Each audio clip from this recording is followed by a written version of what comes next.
My name is Will Jackson. I am from Aiken, South Carolina. I've been a Drupal developer for about 8 or 9 years. I've been a web developer previous to that for a long time. This presentation is Docker in a Flash, an introduction to Drupal development with Docker. We're going to go over introduction to Docker, how it's used, what it's used for, and some of the tools and some of our favorite tools to leverage Docker to just create really efficient, fast, awesome local development environments. So I'm Will, and this is Sean. Sean, you want to introduce yourself? I'm Sean Dietrich. I've been a Drupal developer for about 8 years. Been doing actual application and all sorts of development for about 15. Started getting into Drupal, like I said, 8 years ago, and since then it's just been grass.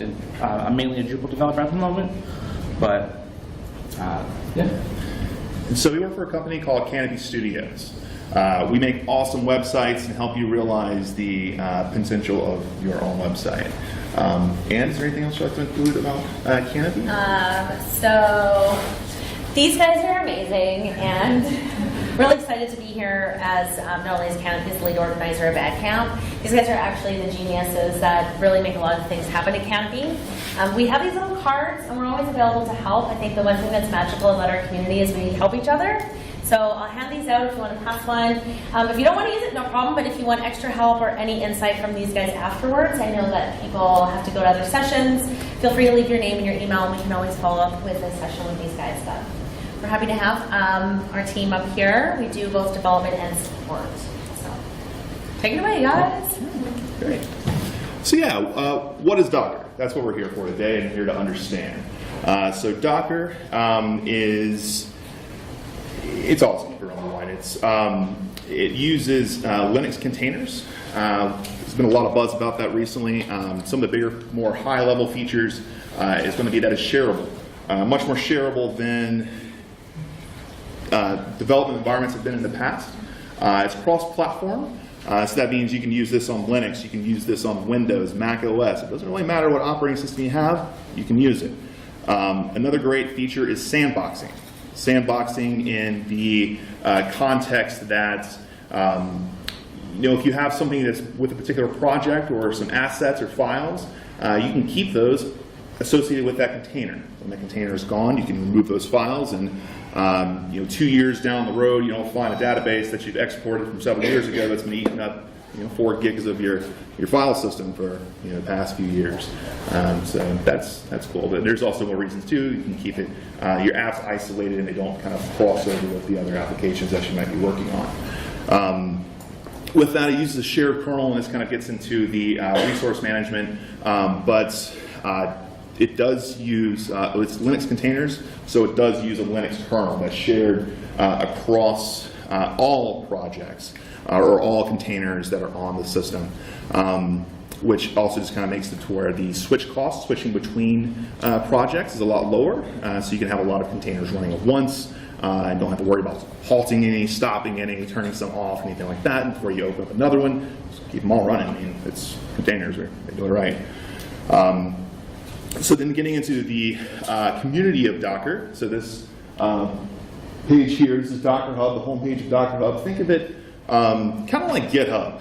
GitHub, or maybe even Drupal.org. It's a place where you can create and share repositories for Docker images. A Docker image could be a lot of things. You can see here we've got one for Nginx. So we've got Ubuntu, the Docker image itself, and a bunch of other services, Apache, MySQL, MariaDB. There are tons of them on Docker Hub. Other things too, you can have private and public hosting. So just like GitHub, you have unlimited free public images that you can host on Docker Hub. One free private one without paying for anything, but you can pay for as many as you like. And that's going to be more for proprietary images, maybe an image for a very specific client that you don't want to put out into the world. You can host it there too.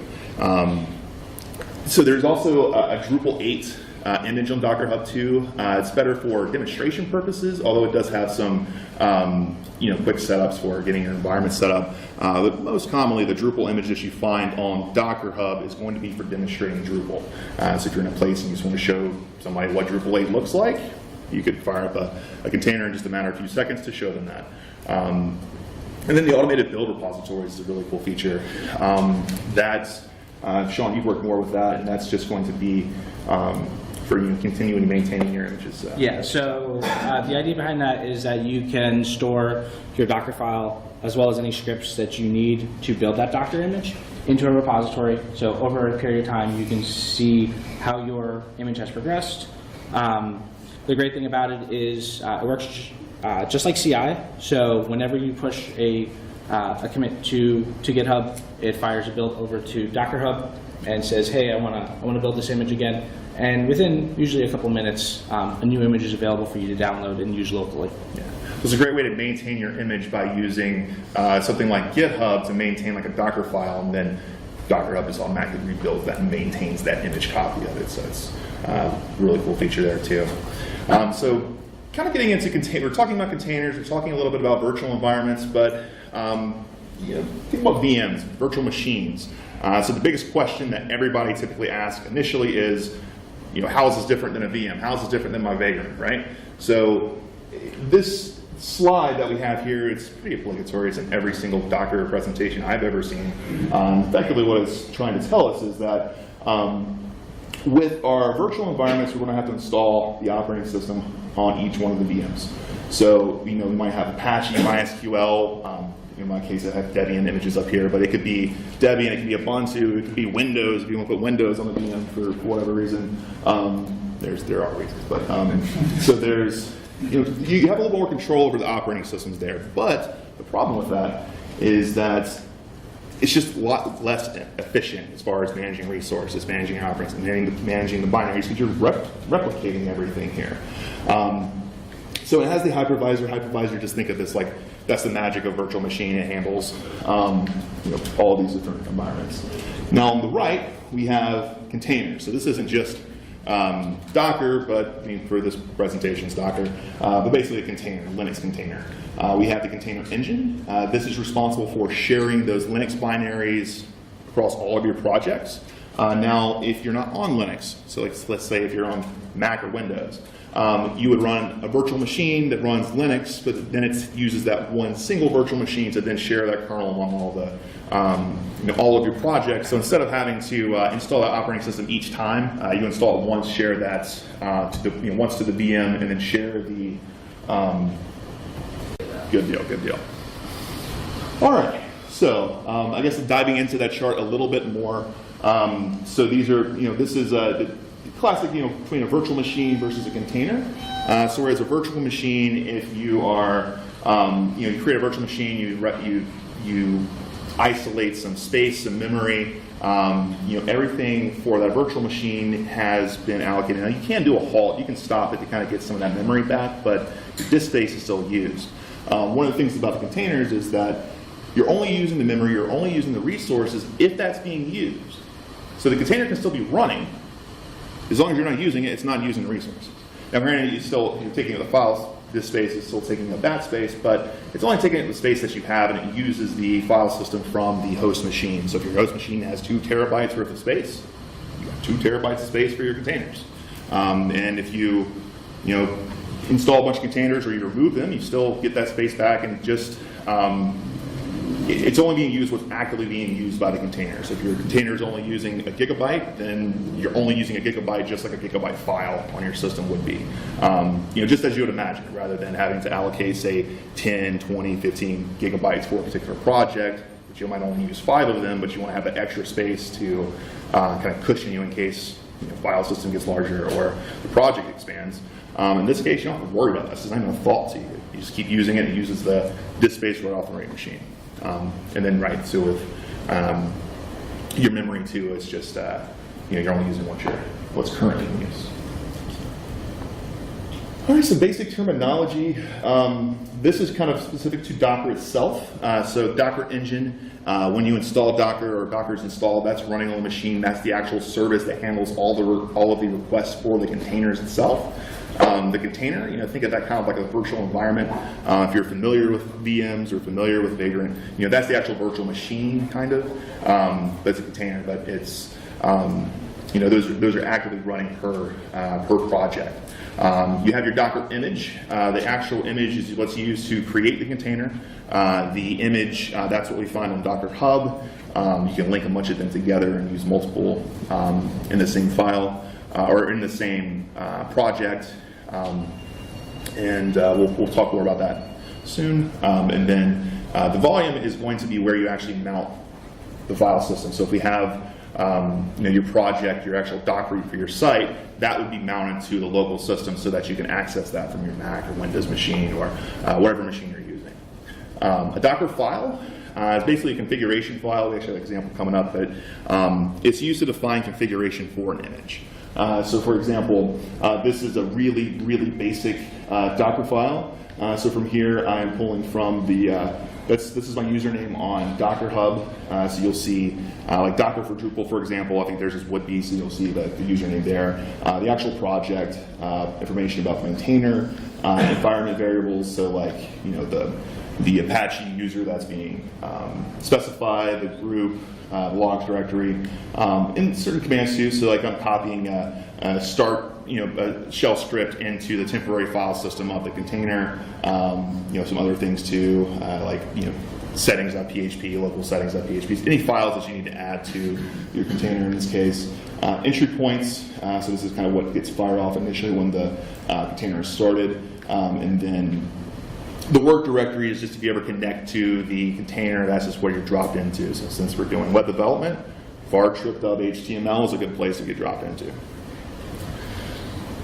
All right, so this gets us to Docker Compose. Docker Compose is, so up till now we've talked about kind of creating an image, like kind of a one-off, or if you go get the Drupal image, you have this one image that creates one container. What Docker Compose does is that it will allow you through a single file to link a bunch of containers together. So you could actually have an Apache container, you could have a MySQL container, you can even have a Drush container. Each service, each component, you can have it specified as its own line within this Docker Compose file. So that if you ever need to make changes, it's just a YAML file, so if you ever need to make changes, to update it, you can just run Docker Compose upd, and then it'll read that file, see if there are any changes, and if there are changes, it will adjust the stack locally to accommodate those changes. And this is what a Docker file looks like. I can barely read this, so I don't think you're going to be able to read it at all. I'll try to tell you what's going on here. So this is the image file, so similar to that Docker file where we specified an image. We can specify our image at the top. Environment variables here, so this is like databases, username, password. In this case, I have PHP. So this line here is PHP 7. We see this next line is commented out. So if we needed to change like the PHP version, if we're going from Drupal 8 to say Drupal 7, now we don't need, maybe our site doesn't support PHP 7, we need to go to 5.6. All you have to do is comment out one line and uncomment the next line, Docker Compose up. Now we're running a new version of PHP, and it just took less time than it takes to get a coffee. So it's pretty quick. And won't go through all of this, but it's just kind of a demonstration that you can connect all of those services into one file and then link them together as one cohesive environment using multiple images. So that's what Docker Compose does. Which then kind of gets us wanting to talk about how we got here. Sean, why don't you take that? Yeah, so just a show of hands, how many people are currently or have used any native MAMP, WAMP, LAMPS systems? All right. How many people have used VMs? All right. How many people are using Vagrant? All right. Docker, just Docker natively? All right, and then how many of you are using any Docker-based dev tools? I know we've seen a few different. I know we've seen a bunch of different demonstrations here at the camp so far. We're going to go over a few of them. We're actually going to go over one of them, but there are a few out there. I'm going to particularly give you a biased opinion about the one that we like and that actually works the best, not only for Canopy, but for most of the projects I've ever worked on. So leads us into our next segue.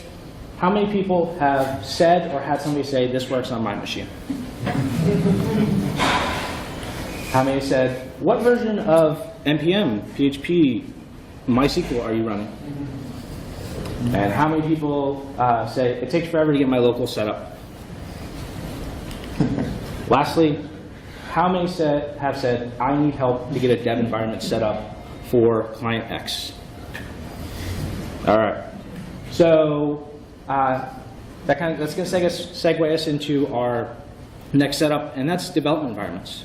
I'm going to give you a brief introduction about, I'm sure you guys already know about this, but give you some brief overview of development environments, and then segue into one of the, as I said, the Docker tool that I like the best. Historically, we've always started off with bare metal. So the MAMPs, WAMPs, anything that ended up with AMP, has always been easy to set up. It's well documented by each of the foundations, by Apache, MySQL, PHP.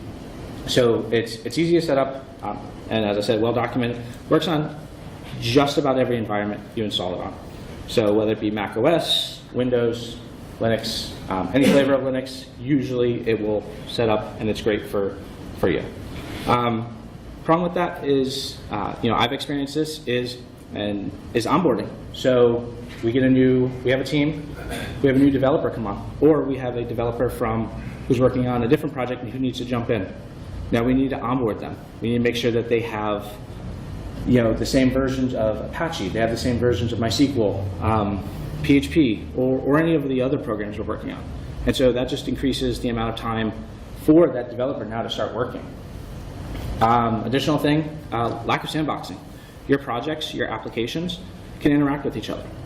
And normally, that may not be a horrible thing for you, but most of the time, it could be a trouble. So the version of PHP you're using now is used across all your projects, all your applications. The biggest thing is it's not easily shareable. Now I need to go to, I either need to document or I need to now go to, developer A and say, hey, we installed these versions, you need to make sure you have these versions. If he has issues, I need to go ahead and help him solve those issues if possible. So as you can see, the amount of time that goes into actually setting up a new person to come onto a project just increases. The last thing I said was not easily shareable. Leads us into our next, which is virtual machines. Specifically, we're showing VirtualBox, but there are other things. There's VMware, there's Parallels, but the biggest one, many of us use our VirtualBox and Vagrant. Vagrant is a CLI tool that allows for you to easily have a file for configuration to interact with VirtualBox. Set up VirtualBox to a specific way for you. Still, it's okay. I'm not going to say it's the best, but it still now takes that ability to port what you're looking for over to other developers, and a little bit easier. Problem with that now is if you install new applications on that VM, you need to make sure you have those in your Vagrant file. Great things about this, you can have different environments. They are sandboxed from each other, they're completely separate from each other. Work on all platforms. So you can get an install for VirtualBox on macOS, you can get one for Linux, you can get one for Windows. And as I said, they're shareable. So that Vagrant file, you can share with other developers and they can quickly have a project up and running. Problem is, as we saw in the first few slides, if you have multiple projects running, you've got to go from one project to another, you're now using those resources of a VM. So I know us at Canopy, we have, we're constantly going from one project to another, and we quickly have to jump to another for a bug fix. So there could be a client who writes in and says, hey, we need this. And so now we have to go and say, okay, who has that local set up? Who has that environment set up? And so, we go to them specifically because it just takes a long time to onboard people. The next thing we segue into is, did I skip one? No, okay. Drupal development tools. As you can see, I have a few logos down here. These are different ones that I've used. Wadby is a it's a Docker compose file that you can drop into a project, as well as, there's a few other ones here that I've used. There are, as I said, other companies here who have, in fact, created similar tools. I have not personally used them, so that's the only reason why they're not included up here. That segues us into Doxil. Quick introduction, if you haven't had a chance, Leo from FFW did a presentation at DrupalCon Baltimore. If you have a chance, go take a look at it. He'll definitely, it's probably more in depth as to what Doxil does and the more specifics than what we may be able to get to today. So this brings us to Doxil.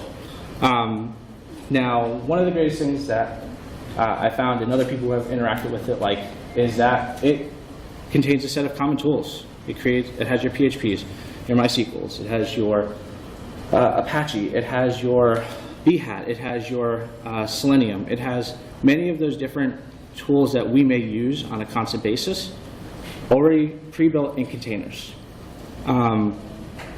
Configuration, they've come with a great set of configuration already included in them, so setting them up within Doxil is usually within adding them into your configuration file.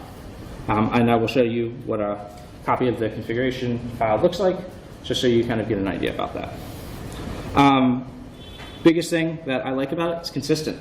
So it's the same on my machine, it's the same on Will's, it's the same on my CI tools, it's the same quite possibly on my production environments if we were to use them. And that's the idea, is that we would mimic what our production environments are. So that's, we know exactly what we're dealing with. And the biggest thing I'm always a huge fan of, efficient onboarding. So I can bring not only Will, I can bring other members of our team onto a project, and with a decent understanding of how the project runs, they can be up and running within 10 minutes. I know that sounds crazy, but this makes it possible. It is Docker-based, so what else would be included? It comes with a default AMP stack. So Apache, MySQL, PHP. Default is PHP 7, so that is configurable. So if you're running a Drupal 6 site by chance and you need PHP 5, there's an image for that. If you need a version of Apache that's older, there's an image for that. The idea behind this is that any image that's a Docker image, you can replace and use. And that's all done through your configuration file. Installation, super simple, one-liner. I apologize, I will add it into my slides before we post them, but it's a single one-liner. You drop it into your console, your terminal, and you hit run, and it installs Docker if it's not on your machine. If you're on MacOS or Windows, it does install a thin VM client, in this case VirtualBox, and then in there it runs Docker through that. Mainly because on macOS the file system just really isn't, it doesn't write that quickly, and there's been some issues with it. So they're using a separate VM to run the actual Docker containers. Other great thing is it's cross-platform, so whether you're on macOS, Linux, Windows, it can be installed. One of my favorites, also extendable custom commands. So if you have a project, I have a few projects that are in Pantheon, And one of my biggest things is being able to quickly refresh the site that I'm working on. So historically, I would have to download a database. I would have to rsync files down. I would then have to install them manually. And it just was time consuming. It would sometimes take half hour to do. With a single command now, I can have that database come in, import, and I can have those files rsync down into the environment, as well as have that environment up and running in maybe 5 or 10 minutes. Rather than now waiting for completing one process, waiting for that to end, and then completing the next process, et cetera, et cetera. So as I was saying, it comes with prebuilt tools. Yeah, there's images for a lot of these. I added the VirtualBox and the Docker images mainly because those are the tools that are being used, but it comes with Drupal console, Drush, Solr, Behat, Memcache, MySQL, Apache, Selenium. I mean, one of the biggest things I've always had issues with is running Selenium locally, being able to run Behat tests, and it's always been a problem. With now, it makes it easier. So now you can run, you can run Selenium and Behat tests in your CIs. So, as you're running through, as I was saying, you can run this through your CI. You can set it up and make sure that way that environment is now the same as your local environment. So this is going to segue into the anatomy of a Doxil project. This image is from the actual project root, and I apologize, we missed part of the actual, the rest of the project, but the idea behind it is the only thing you need in there to start the project is the .doxil folder. Granted, by default, your project, the actual web root has to be Docker root, but the initial part is you just need that Doxil folder within your project, and now Doxil knows that, hey, this is a project, we're going to start it up, we're going to use the defaults for it. Additionally, I have some custom commands in here. They are the init, which basically a developer would run to start up the environment, remove anything else that might be in there, and then it also chains and runs this init site script, which now goes through and it by default would run a Drupal site install, and by that point would install a basic Drupal site for us. We have a Doxil environment file, which is where your Doxil project variables would live. So you can extend your project to change your database image that you're using, what web server image you're using, what PHP version you're using. As I was saying, you change those within there. You can also include other variables as well. So as I was saying, with Pantheon, we would use a site name, the site that that we want to, that site is specifically referenced to, or if there were any other variables that we need included. Not listed is a Doxil local.env file, and that would be if you wanted to override variables. So say for instance, I have keys that I don't want to commit to my repository, but I want to be able to use them in my local setup. I would put them in that file, and I obviously wouldn't store that in my Git repository, but now my local environment is able to run things like Terminus, to run any sort of other services that require keys. And additionally, we have an Etsy folder. Etsy folder allows us to extend configuration within MySQL, PHP, Apache, as well as any other project that we have installed. So right now, by default, I have MySQL and I have a PHP, both a CLI and a PHP ini for my web projects, and this allows me to increase my memory limit. This would allow me to, so if for my CLI I needed to increase it to 512 megs, I could do that. If there's specific configuration that I needed, it could be extended that way. Also, as I was saying, you could do Apache, you could do any sort of other configuration as well. So now comes, I'm going to quickly do a demo just to kind of explain to you guys like how simple this is. Let's go. So we're going to go, I'm going to go to my desktop just because, make a test folder. And so as we can see, I just made that directory. Any project that you do within Doxil is usually the folder name and .doxil. So if we go to test.doxil, we can see comes up the standard project not found page. Now I'm going to show you, we add in a Doxil folder. As I was mentioning before, by default we have doc root is where your web root is really. And so that is configurable. That's done through your doxil.env file. But for right now, just to kind of show you the ease and usability of it, we're just going to create the doc root. And then I'm going to make a simple PHP info file. And so command to start is just fin start. Fin is the tool that that gets installed when you run the installation command. So you would run fin start, and as you can see, it's going through, and it's using all of the defaults that come with Doxil by default.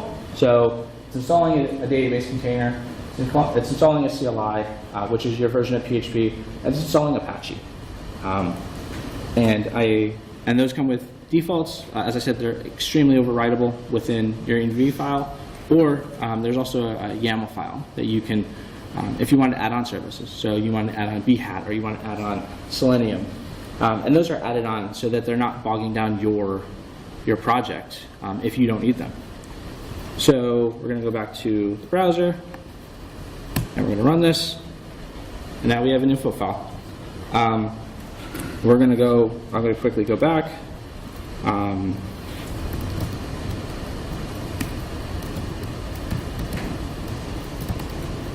And just to show you what happens when we change it. And now it changes. You can leave it now and go on to another project. As we see, I have a bunch of projects I'm using currently, but you can have them and always access them at a later point. The next demo I want to go over with you. So I created a GitHub repo, which is located there. It's a Drupal 8 Composer Doxil edition. So basically it takes the Composer project, the Drupal Composer project, and adds a Doxil configuration into it.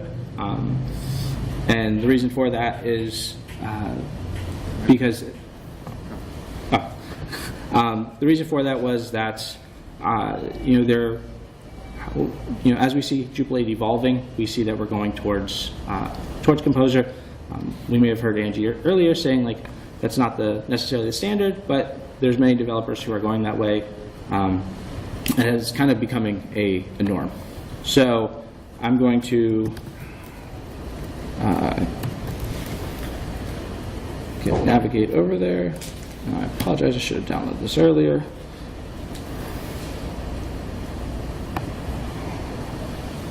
And this is a public repo, so you guys are more than welcome to download it, modify it, fork it, whatever works for you guys. And so I'm going to clone it. And as we can see,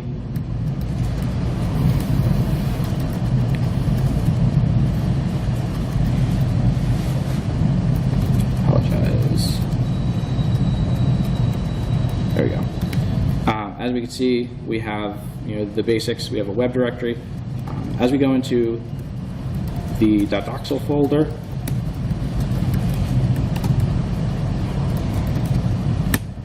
we have, here's where I was mentioning, we can specify what our Docker is. We can specify what our web image is. We can specify what our database and CLI images are. Doxil stack refers to, in your global configuration, you can have specific sets of configurations. So by default, there comes one for Acquia. I have started to put one together for Pantheon. You can create your own. So if there's an environment set up that you have on your production environment, on your production server, that you want to mimic, you can have that as well. And so we just going over the basics, the doc group, and the web image, the web and the other images that are being used. The idea behind the project now is we see that I cloned it, and the basic command I would run would be fin-init. Oh, over your project.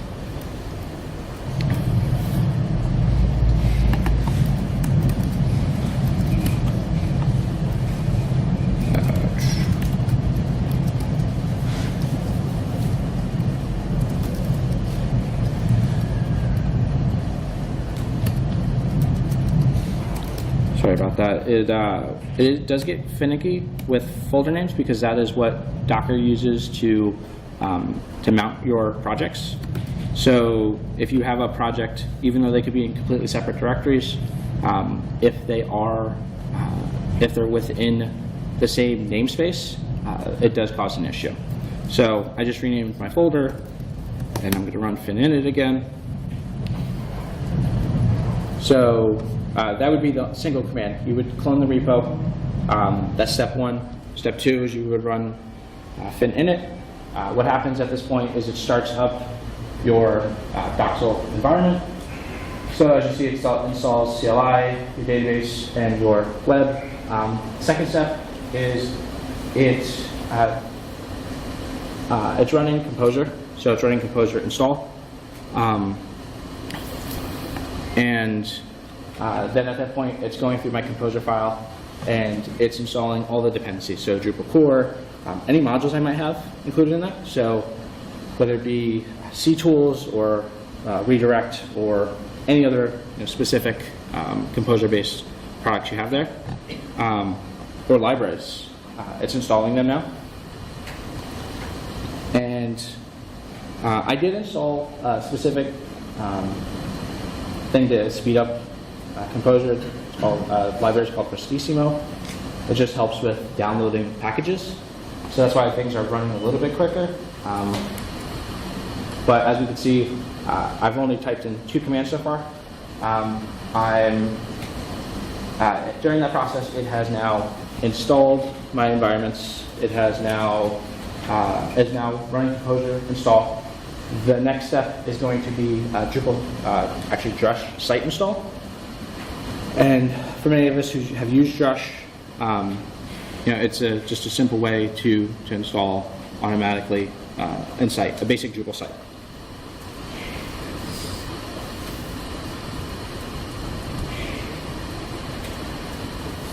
So, great. So now, as you can see, it's going through the standard Drush site install, starting the Drupal installation. I think we're on maybe like 3 minutes. And as you can see, much of that comes from however fast it can download packages from Composer, or packages. Great. So, as you can see, it took us total time 26 seconds. So that's the time, that's not including the time it took us to clone, but that's the time it took us to clone plus, minus that little error that I had, to actually run the fin-init command. And all of, that whole time now, I've run 2 commands. The idea with the init is you would install, you'd have like a Drush SQL sync, you'd maybe have an rsync, something to be able to quickly set up a site for you.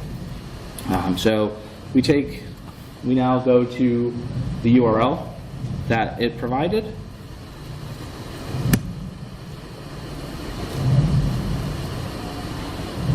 And we can see now that we have a Drupal 8 site. And so that's just this. You could really extend that to any project. I know I have, and I know we are currently trying to figure out ways to do efficient tools and onboarding for new developers.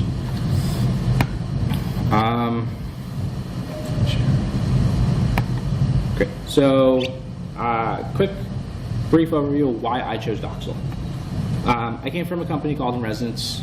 It's a Northampton, Massachusetts-based company. They primarily are a Drupal. They have a Drupal 6 and a Drupal 7 distribution, and they have over 100 plus sites. The idea behind it was, what is going to be an easy enough tool for the most technical to the least technical person. With that, we had 3 developers, we had 1 themer, we had 2 PMs, we had a few salespeople, contractors.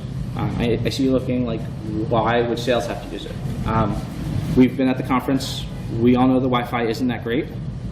So the idea would be, ahead of time, they would clone a demo down to their machines locally, and they would be able to run it for clients at a conference that they're going to, whether it be here in the US or overseas.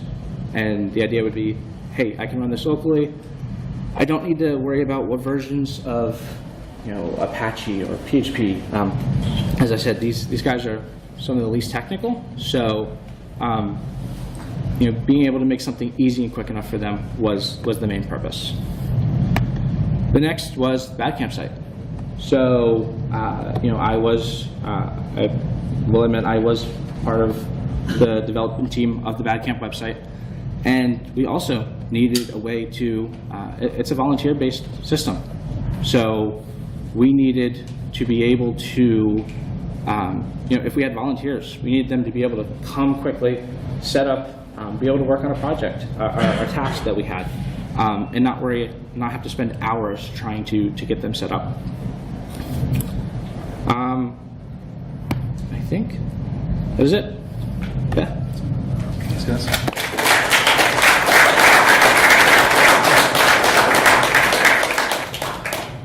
So, any questions? Yeah. yeah. So this topic about Docksal and things like Lando as Docker-based tools, and we spent a lot of time talking about Docksal and it's kind of stuff about how to select it, or kind of fell down that path, I guess. Can you compare and contrast some of the other ones? I mean, because you mentioned Calabox and Lando and the other ones that are kind of coming. So a lot of them are very much similar, and I'm sure that as you see a lot of overlapping. Calabox is no longer in production. Lando is fairly new. I will admit I had a brief interaction with it. I did have trouble installing it and trouble setting it up at first. I still have not been successful with it, although people I've seen it, the documentation for it have actually proved if it's anything like Calabox was, it's actually it would be a pretty great tool. As far as Doxil, I chose Doxil because one, it was the longest rating tool that was actually stable enough.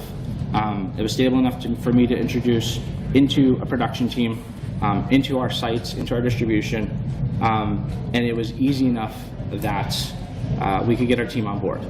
So as I was saying, it's a one-line install to install Doxil, which installs a lot of the other tools that you need. So if you need Docker, if you need VirtualBox, if you need whatever tools you need, all of it's done with that simple install. And so the idea was that we could go to a not so technical person and say, hey, you would run this command first, and then you would run this command next. And it was easy enough for that. Druid, I know, is here as well. I haven't had a chance to play around with it, but my understanding is they're quite similar. I can only give my opinion based upon what I've seen in the environments I've worked in, as well as a lot of the other team members I've worked with as well. Would you say the top two contenders would be Lando and Doxil today if you were to select one? Yes. So if I was going to put a competitor, I would put Lando as an up-and-coming competitor. I wouldn't necessarily. I don't think it is. I personally do not feel it is something that could be used in a team, only because of the track record from Caladox. Another thing too about Doxil that I would also mention is that on GitHub the issue queue is very active. I mean, if you make posts on there, you're likely going to have a conversation or you're going to get a response. And I mean, generally it's there's also a lot of tools kind of built into it to kind of extract, what may your problem actually be. So like different various status messages to pull in or identify your particular configuration, that sort of thing. So that's something also consider too. I mean, there's a lot of queues. If you have issues, you can copy paste, likely find it on the issue queue, and somebody has solved it. So I just did look at the GitHub, for example, to see how active it is in terms of number of contributors and things like that too. They're actually pretty close. And I see on the Doxil side, it looks like there's 2 main developers, whereas Mike's sort of the only guy on the data side. But in terms of the other thing, just FYI for people that are interested in putting those tools in. I put Lando in. I had no experience with it, so while I was looking at the presentation, I got it up in about 30 minutes or so. Okay. So it is, through the documentation, very good. And it is good. Yeah. Just as you're speaking about, just for those that are interested. I apologize. Hey, Mark, I know you were getting ready to leave, but I know you had your hand raised. Oh, I was just going to say, I stopped by the Drew booth downstairs earlier. Worked with Randy. He helped me get DDND up in like, 15, 20 minutes. Worked pretty slick. I can't give you any experience beyond, wow, I got it up. It worked. So I can't tell you how it is ongoing, but Okay. I thought it was pretty definitely, impressive. yeah. Very much on the same lines. So. Awesome. Thanks. Cool. Thank you.